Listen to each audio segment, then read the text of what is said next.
Texas, 1945. The wire gates of Camp Swift closed behind a transport truck carrying 12 German women prisoners. Heat pressed down like a hand on the flat landscape, turning the air liquid above the rails. Local ranchers stood watching, hats low against the sun, as guards led the women toward wooden barracks. Among them walked Lisa Miller, 23 years old, 6 months pregnant, her hands folded across her belly. She expected punishment. She expected shame. What she found instead would shatter everything she had been told about America, about enemies, about the cost of loving across the divide of war. The story begins not in Texas, but in the mountains of Bavaria, where Lisa Muller grew up believing in absolutes. Right and wrong, enemy and friend, victory and defeat. Her father worked the farm, her mother kept the house, and the radio told them Germany would triumph over the savage Americans who wanted to destroy their way of life. She believed this completely until the spring of 1944, when the bombs came and belief meant nothing against fire. Lisa had trained as a nurse. The Reich needed nurses, needed every pair of hands that could hold a bandage or close a wound. She worked in military hospitals, first in Munich, then closer to the front lines as the Allies advanced. The propaganda posters showed noble soldiers and grateful patients. Reality showed her boys bleeding out on tables, screaming for mothers who would never hear them again. By late 1944, Germany was collapsing. The Eastern Front had broken. The Western Allies pushed through France. Lisa found herself captured near Stuttgart in October, swept up with thousands of others as American forces took the city. She expected execution. The stories told them Americans tortured prisoners, especially women. Instead, they were processed, photographed, given medical examinations, fed. The first meal was soup, and Lisa cried because it was warm and no one had beaten her for accepting it. They shipped the women prisoners across the Atlantic on converted cargo vessels. The crossing took 3 weeks. Lisa spent most of it sick, vomiting into buckets, clinging to the metal walls as the ship rolled through winter storms. Other women whispered about what awaited them in America. Work camps, slavery, death marches through deserts. No one knew. Fear filled the spaces where knowledge should have been. The ship docked in Norfolk, Virginia in early December. Snow fell, the first snow Lisa had seen that year. American soldiers, looking impossibly young and well-fed, herded them onto trains. The journey west took days, through mountains, across plains, into landscapes so vast they seemed impossible. Lisa pressed her face to the window and watched America roll past like a dream someone else was having. They arrived at Camp Swift outside Bastrop, Texas on December 18th. The sun hung low and red over endless flat land broken only by scrub brush and distant cattle. Heat rose from the ground despite the winter month, and the air smelled of dust and mesquite. Guard towers marked the corners of the compound. Wire fences caught the light. The camp held German prisoners, mostly men captured in North Africa and Italy. A separate section housed the women, approximately 200 of them, kept in wooden barracks that had been hastily converted from storage buildings. The camp commander, Colonel James Webster, stood watching as the new transport arrived. He was 53 years old, a career officer who had fought in the First War and never expected to see German prisoners in Texas. Lisa stepped off the truck. The other women clustered together, silent, exhausted. An American nurse approached, clipboard in hand, and began examining each prisoner. When she reached Lisa, her eyes dropped to the visible swell beneath the thin dress. "You're pregnant," the nurse said. Not a question. Lisa nodded. "How far along?" 6 months. Lisa's English was broken but functional. She had studied it in school, back when the world made sense. The nurse made notes. "Father?" Lisa said nothing. What could she say? The father was Klaus Werner, a Wehrmacht lieutenant she had worked with in the hospital. They had married in a civil ceremony 3 days before the Americans came. Klaus was dead now, killed during the capture. The wedding certificate was lost. She had nothing to prove the marriage except her word, and her word meant nothing here. They assigned her to Barracks 7 with 11 other women. The building was drafty, cold at night despite Texas winters being mild. 12 bunks lined the walls. A single wood stove sat in the center, rarely lit. Lisa took the bunk nearest the door and lay down, her hands on her belly, feeling the baby move inside her. The first days passed in a haze of routine. Roll call at dawn, breakfast in the mess hall, work assignments. The women did laundry, mended uniforms, cleaned facilities. Light work compared to what the men did in the fields and workshops. Lisa was exempted from most duties because of her pregnancy, which meant she sat in the barracks for hours with nothing to do except think. Christmas came. The camp administration provided a special meal, turkey and potatoes and pie. Music played over the loudspeakers, American songs Lisa didn't recognize. Some of the prisoners cried, others ate in silence. Lisa felt the baby kick and wondered if it would be born in a prison camp, if her child would grow up behind wire. The camp chaplain, Father Michael O'Brien, visited the women's barracks that afternoon. He was 40 years old, from Boston, with gentle eyes and an Irish accent that softened his English. He spoke to each woman individually, offering comfort, asking if they needed anything. When he reached Lisa, he sat on the bunk across from hers. "When are you due?" he asked. "March," Lisa said. "Maybe April. The medical staff here is good. They'll take care of you." Lisa looked at him. "Why?" The question seemed to surprise him. "Why what? Why take care of me? I am enemy." Father O'Brien was quiet for a moment. Then he said, "You're a person. That's enough." This answer confused Lisa more than cruelty would have. Enemies were not people. That was what war meant. If enemies were people, if they could be cared for and fed and treated with kindness, then what had all the fighting been for? January brought cold rain that turned the camp into mud. Lisa's pregnancy advanced. Her back ached constantly. She had trouble sleeping. The other women tried to help, sharing extra blankets, saving portions of food for her. They were all prisoners, all enemies. But pregnancy created a kind of bond that crossed national lines. In late January, a new prisoner arrived in the men's section. Carl Jensen, 31 years old, captured in France with the 116th Panzer Division. He was tall, broad-shouldered, with the permanent squint of someone who had spent years in bright sunlight. Before the war, he had worked on his family's ranch outside San Antonio. The Army had drafted him in 1942. Carl noticed Lisa during roll call one morning. Hard not to notice a heavily pregnant woman standing among the prisoners. He asked one of the guards about her. "German nurse," the guard said. "Husband got killed when she was captured. Baby's due in a couple months." Carl said nothing, but something about the situation bothered him. A woman about to give birth, alone, in a prison camp. It seemed wrong, even if she was the enemy. The camp had a system where trusted prisoners could earn privileges through good behavior. Carl had been model prisoner since his arrival, quiet, compliant, helpful. In early February, he approached Colonel Webster with a request. "Sir, there's a pregnant woman in the women's section." Webster nodded. "I'm aware. She's going to need things, baby things, clothes, blankets, supplies. The Red Cross provides basic necessities. With respect, sir, basic might not be enough." Carl twisted his cap in his hands. "My mother, she still lives on the ranch. If you'd permit it, I could write to her. Ask her to send some things." Webster studied him. "Why do you care?" Carl thought about this. "Guess I was raised to believe some things matter more than what side you're on." Webster approved the request. Carl wrote to his mother that evening. 3 weeks later, a package arrived. Baby blankets, hand-sewn, tiny clothes, a wooden rattle, cloth diapers. Webster had the items delivered to Lisa's barracks. Lisa opened the package on her bunk. The other women crowded around, touching the soft blankets, holding up the little shirts. Someone had made these with care, with attention to detail, with love for a baby they would never meet. "Who sent this?" Lisa asked the guard who delivered it. The guard shrugged. "One of the male prisoners arranged it through his family." Lisa held a blanket to her face. It smelled like lavender and sunshine.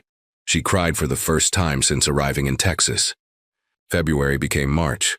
Lisa's belly grew enormous. She could barely walk without assistance.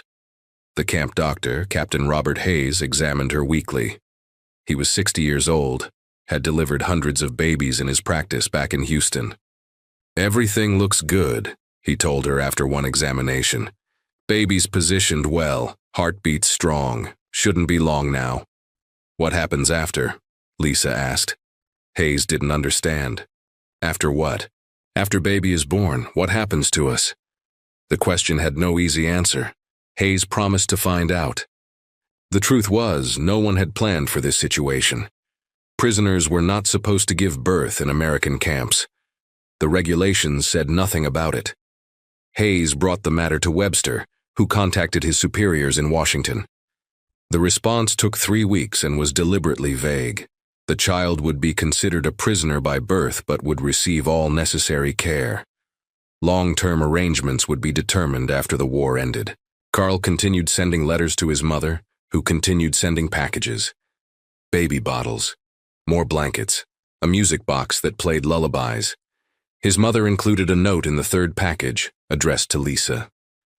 "Dear girl," it read, "I don't know your story, but I know no child chooses where they're born. May God bless you and your baby. If there's anything more you need, tell Carl, and I'll send it." Lisa kept the note folded in her pocket. She read it every night before sleeping. On March 15, 1945, Lisa went into labor. It started at dawn, contractions that doubled her over while she was standing for roll call. The guards immediately took her to the camp infirmary.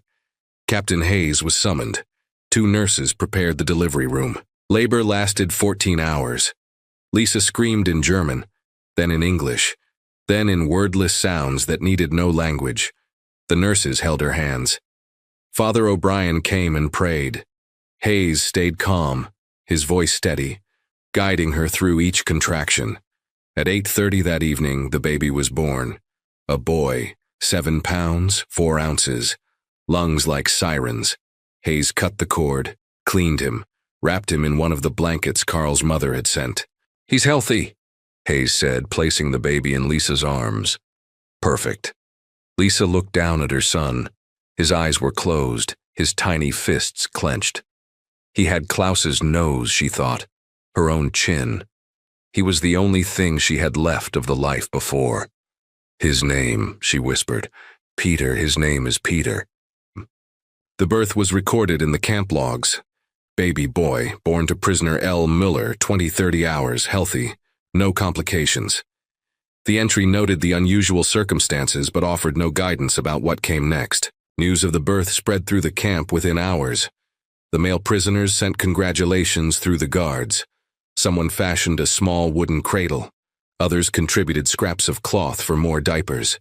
Even the American soldiers chipped in, collecting money to buy formula and additional supplies from town.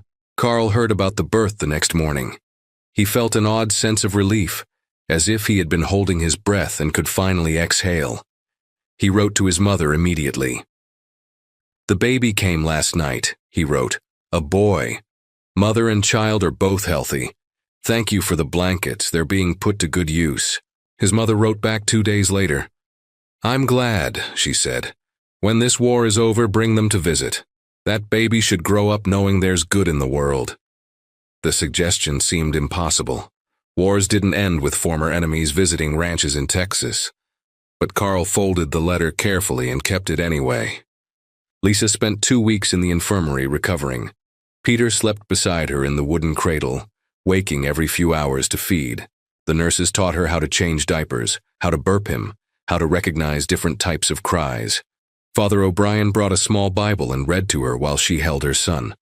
"What will happen to us?" Lisa asked him one afternoon. "When the war ends?"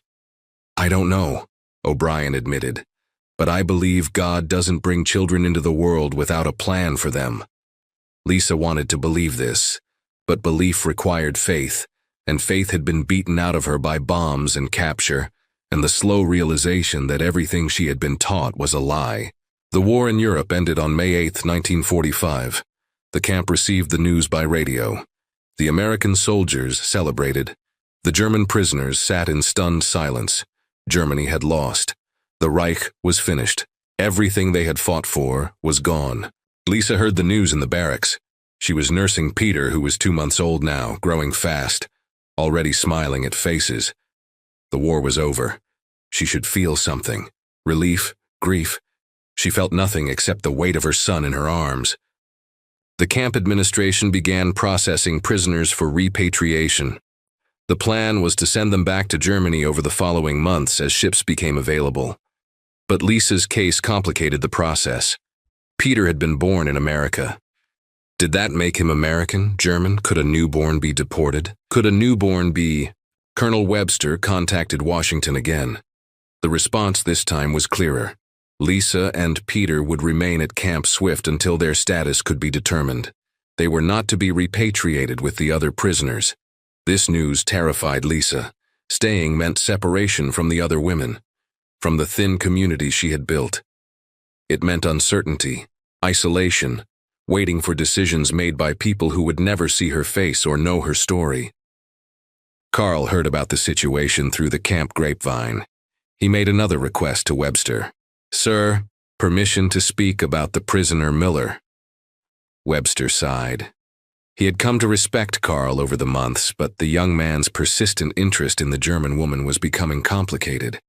"What about her? She's going to need help, support, someone to vouch for her when the decisions get made. And you think that should be you?" Carl met his eyes. "I think it should be someone. Might as well be me." Webster considered this. "Why?" "Because I've got a ranch to go back to when this is over. Because my mother already cares about that baby. Because it's the right thing to do, and I was raised to do right things even when they're hard." Webster approved the request with conditions. Carl could write letters on Lisa's behalf to the authorities handling repatriation cases. He could coordinate with his family to provide continued support. But there would be no direct contact between prisoners until both were released. Carl agreed. He spent the next month writing letters to the State Department, to immigration officials, to anyone who might have influence over Lisa and Peter's fate. He explained the circumstances, emphasized the baby's American birth, asked for consideration of humanitarian concerns. His mother took up the cause as well, writing to her congressman, her church, anyone who would listen. The story began to spread. A German prisoner who gave birth in a Texas camp. A cowboy and his mother helping from a distance. The human side of war. By July, the pressure worked. The State Department issued a ruling. Lisa Mueller would be granted temporary residency in the United States, pending a full immigration hearing. She and Peter would be released from Camp Swift into private custody. A sponsor would need to be found. Carl's mother volunteered immediately. The paperwork took another month. In late August, exactly 6 months after Peter's birth, Lisa and her son were released from Camp Swift. Carl had been discharged 2 weeks earlier. His prisoner status lifted with Germany's surrender. He drove from San Antonio to Bastrop in his family's old Ford truck to collect them. Lisa stood outside the camp gates holding Peter. She wore a donated dress too large for her thin frame. Her hair had grown longer during the months of imprisonment. She looked fragile and fierce at the same time, like something that had survived against odds. Carl climbed out of the truck. They stood facing each other, this German woman and this Texas rancher, strangers bound together by circumstance and decency. "I'm Carl," he said, extending his hand. Lisa shifted Peter to one arm and shook his hand. "Lisa, and this is Peter." Carl looked at the baby, 6 months old, chubby-cheeked, watching everything with solemn blue eyes. "He's beautiful." "Thank you," Lisa said softly. "For everything. The blankets, the letters, your mother." "We should get going," Carl said. "It's a long drive to the ranch." They drove south through the late August heat. Peter slept in Lisa's arms. Carl pointed out landmarks as they passed. The Colorado River, small towns with names like Luling and Seguin, fields of cattle grazing in endless pastures. "Is it always this flat?" Lisa asked. "Pretty much, some hills further west, but mostly it's just land far as you can see." Lisa looked out at the landscape. It looked nothing like Bavaria. No mountains, no forests, just sky and grass and heat shimmering like glass. She felt displaced from reality, as if she had fallen into someone else's life. The Jensen Ranch sat on 500 acres outside San Antonio. The main house was single-story, white wood with a wide porch and a tin roof. Corrals and barns marked the property boundaries. A windmill turned slowly in the breeze. Carl's mother, Martha Jensen, stood on the porch waiting. She was 60 years old, sun-weathered and strong, with kind eyes and calloused hands. As soon as Carl stopped the truck, she hurried down the steps.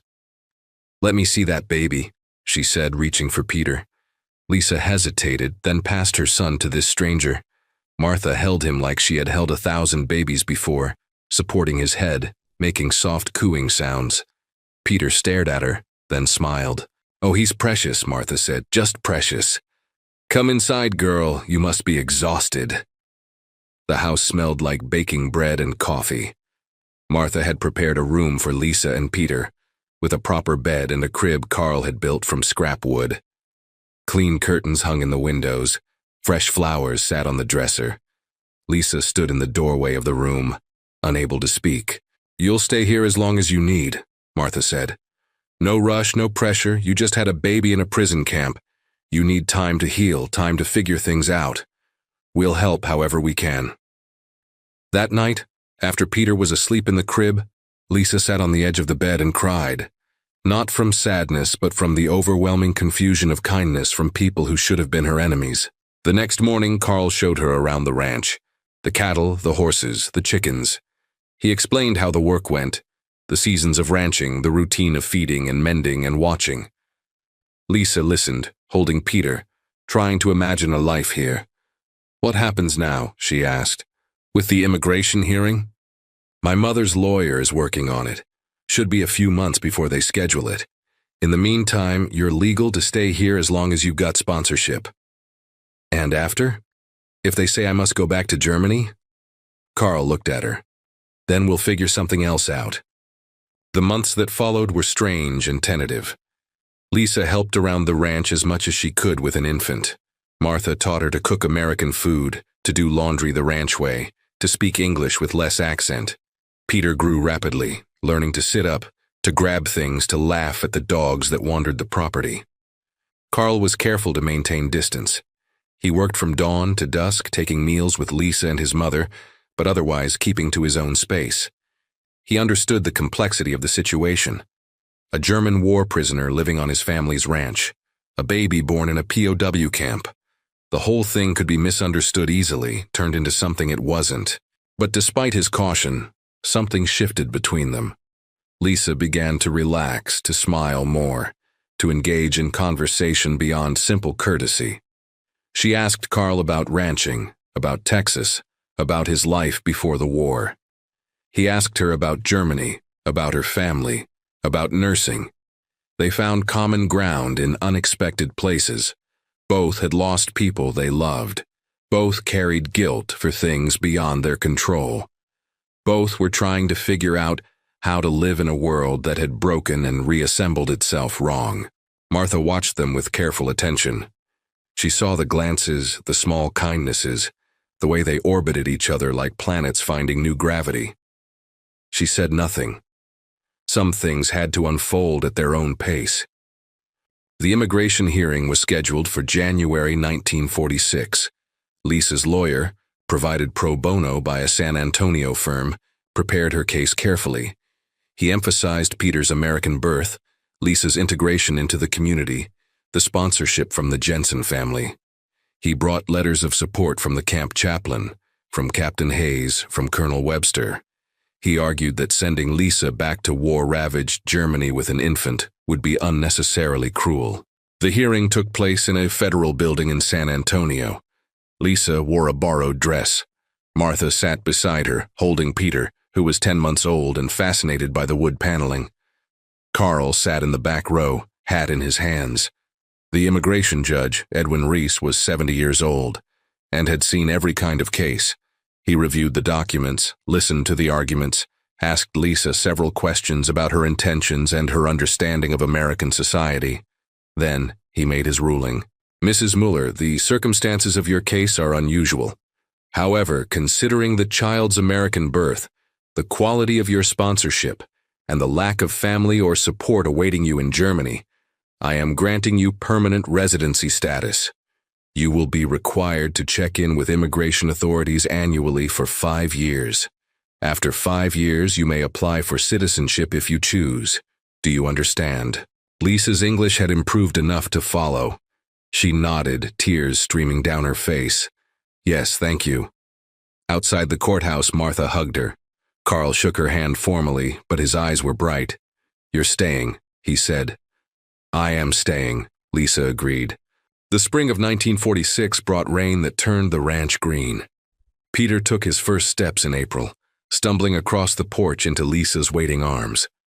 Carl taught him to say horse by pointing at the animals in the corral. Martha sewed him little cowboy shirts.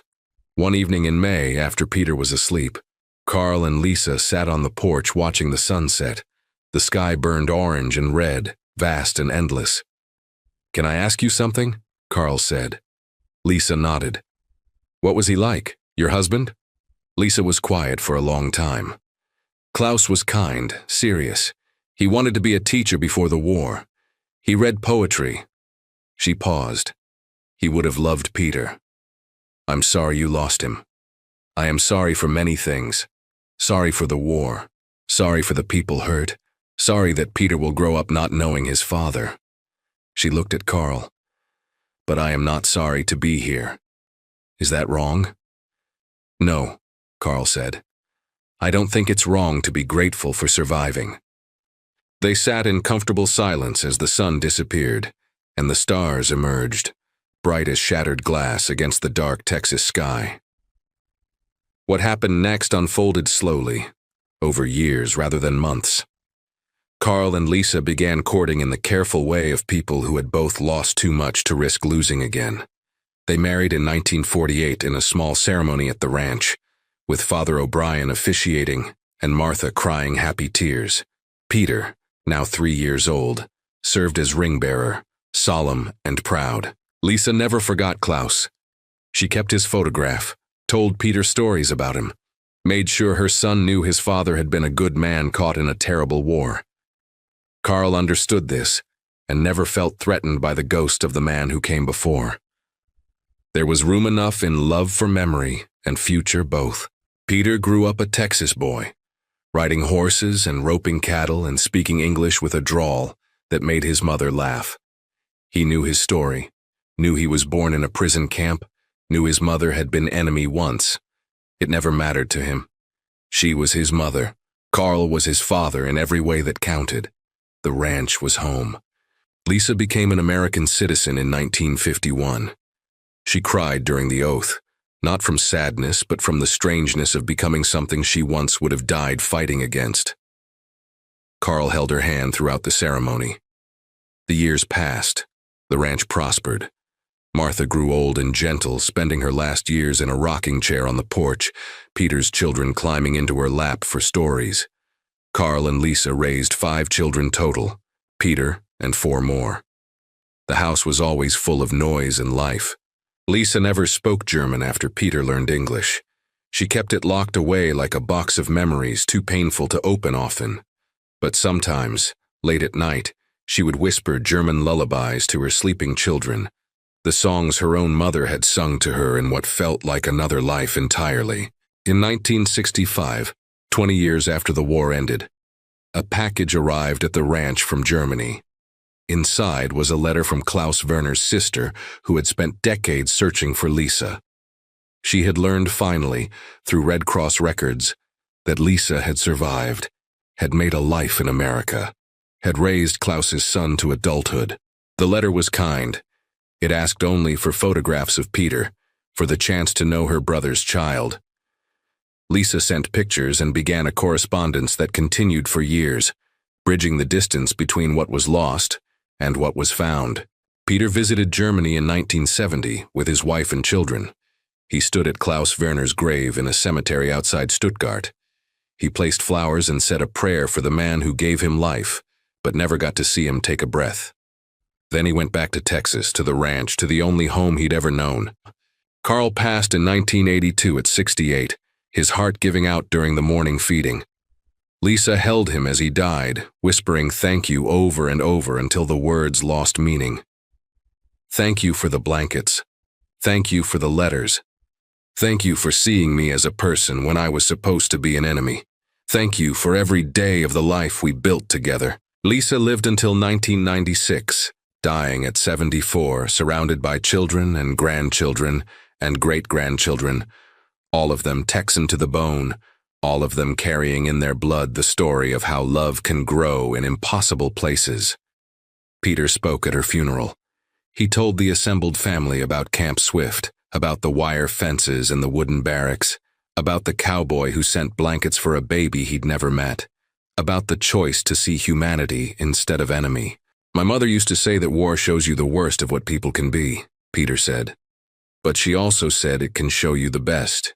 She was born in Germany, captured in war, gave birth in a prison, and died loved in Texas. That's not a story about nations. It's a story about choosing kindness when kindness costs something, about seeing people instead of sides, about building something beautiful from something broken. The ranch still stands. Peter's children run it now, the fourth generation to work the land. A small plaque near the main house tells the story in brief, for visitors who ask.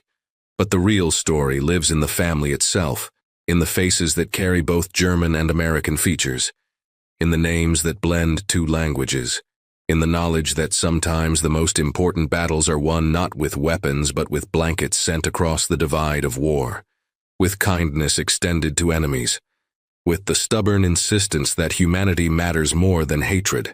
Texas authorities had been shocked when Lisa Mueller chose to stay, when Carl Jensen and his mother insisted on sponsoring her, when the whole impossible situation resolved itself through decency instead of regulation. They expected complications. They got a family instead. That was the real shock. Not that war could make enemies. Everyone knew that.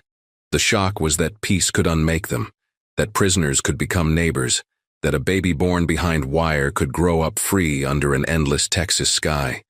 The shock was that love, in the end, was stronger than the barriers we build to keep it out.